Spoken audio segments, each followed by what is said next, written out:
Sur le stand de Matago, on va retrouver les différents jeux dont nous vous avons déjà parlé. Vous avez toutes les informations sur Trick Track, donc n'hésitez pas à les consulter bien sûr. On ne va pas faire de redites.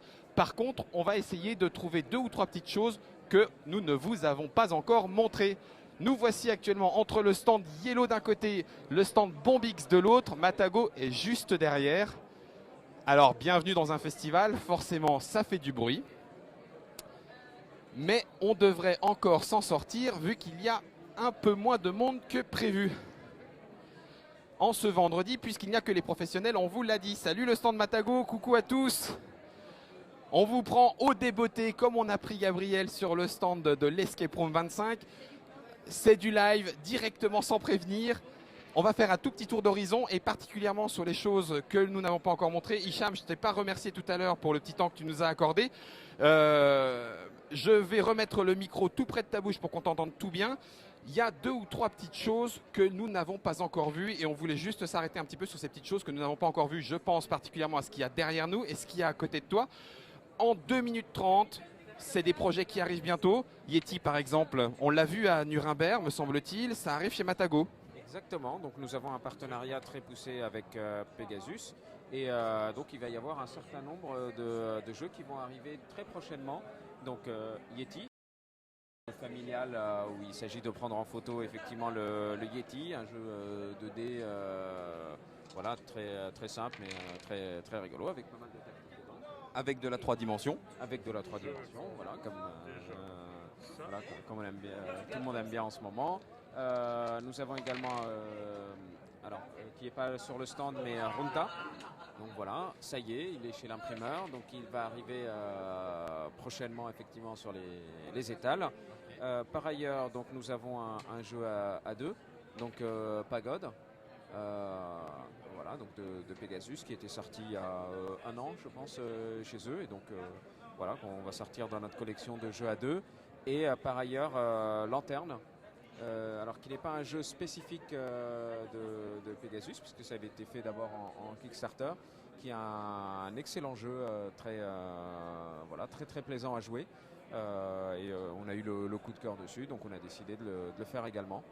On n'ira pas plus loin, j'imagine que tu accepteras de venir une fois encore pour nous en parler davantage en Trick Track Télé. Je vais refaire un autre petit point avec toi si tu veux bien, même si Mathias qui est là derrière aurait pu nous en dire aussi plus. Polaris, bah oui viens Mathias, oui viens je t'en prie. Polaris, Roberto Fraga, Johan Lemonnier.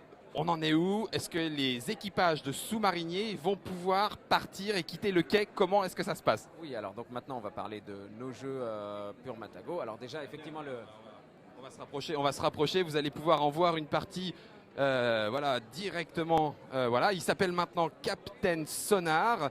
C'est un jeu en équipe très particulier. C'est Roberto Fraga et Johan Lemonnier. Du coup, vas-y, raconte-nous tout.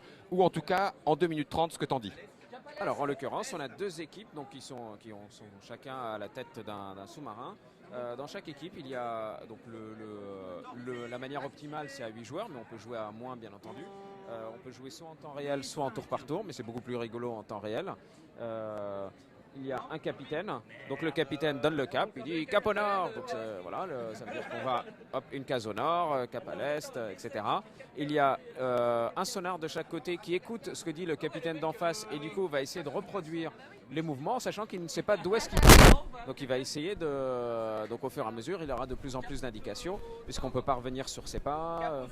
Et j'en profite pour vous expliquer que tout ça se passe avec des éléments transparents sur lesquels on indique et qu'on peut éventuellement faire bouger sur la carte en elle-même, histoire de voir où est-ce qu'on en est au point de vue de notre sous-marin et du sous-marin adverse. Il reste 2 petits postes. Que font les 2 autres joueurs éventuels? Alors il y a le second qui gère en fait tous les systèmes d'armement et de détection du navire, donc le sonar, le radar, mais également la fameuse torpille, les mines qu'on peut déposer et faire exploser plus tard, ou éventuellement activer l'avancement en fantôme où le navire avance sans donner d'indication en ligne droite. Sans être détecté par les adversaires éventuellement. Exactement, mais alors il faut faire très attention et là le 4e poste effectivement doit être assez vigilant puisque au fur et à mesure donc le quatrième qui est le mécano, puisqu'au fur et à mesure, il va y avoir des avaries, des petits problèmes dans le navire.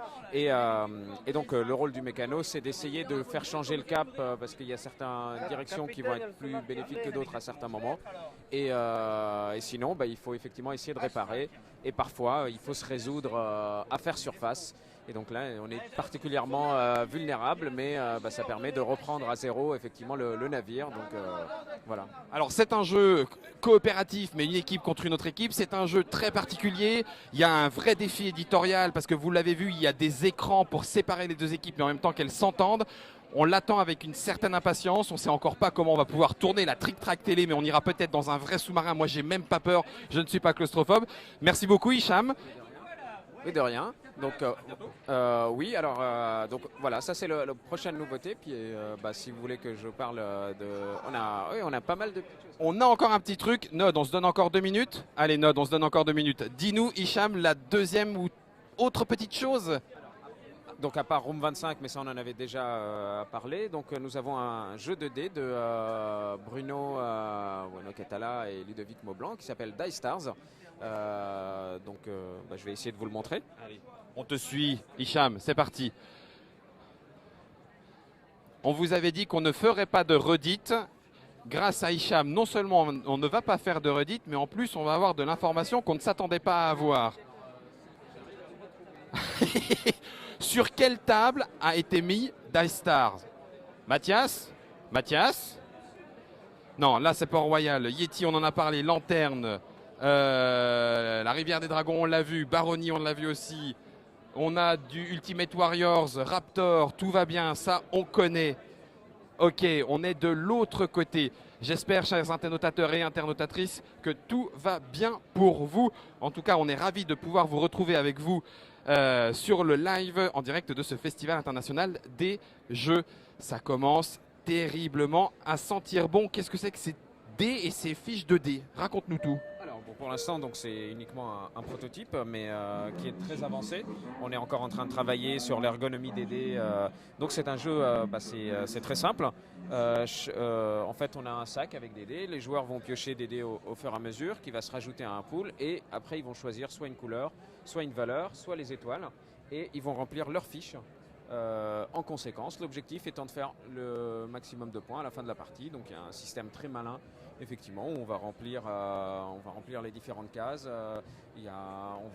Avec un petit système de stop ou encore, parce que les étoiles, si on décide d'utiliser les étoiles, soit ça va doubler notre score sur certaines lignes, soit ça va carrément les annuler.